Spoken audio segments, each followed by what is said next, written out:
Californie.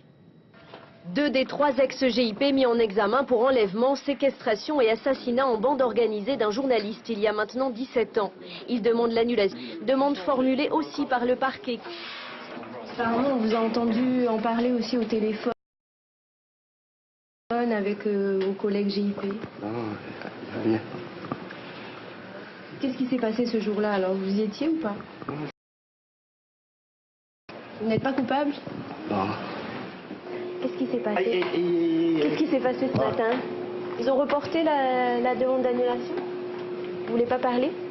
Vous n'avez aucun témoignage qui soit suffisamment fiable et crédible pour pouvoir être retenu à charge. En ce qui concerne les écoutes, on leur a fait dire ces sonorisations n'établissent en aucun cas la réalité d'un quelconque enlèvement, voire d'assassinat. La disparition de Jean-Pascal Courreau, signalée dans la nuit du 15 décembre 1997, déchaîne les passions. Il laisse une lettre à sa femme dans laquelle il écrit « Je déteste la trahison », puis plus rien jusqu'en octobre 2004, où les déclarations d'un ex-GIP, VT Aguillou, font l'effet d'une bombe. Il affirme que des membres du GIP, dirigés par Rere Puputaouki, ont noyé le journaliste dans le port de Papeete, avant finalement de revenir sur ses déclarations et d'être condamné pour dénonciation calomnieuse.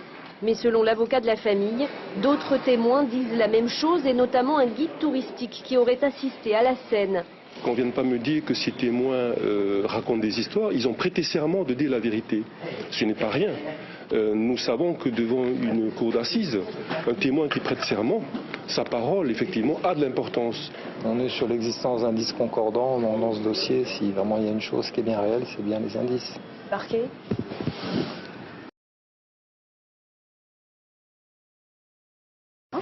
Elle est très surprenante au regard d'un dossier qui est déjà assez bien constitué pour être soumis à l'appréciation d'une cour d'assises. Les 3 ex-GIP soupçonnés d'assassinat pourraient donc devenir de simples témoins assistés dans cette affaire.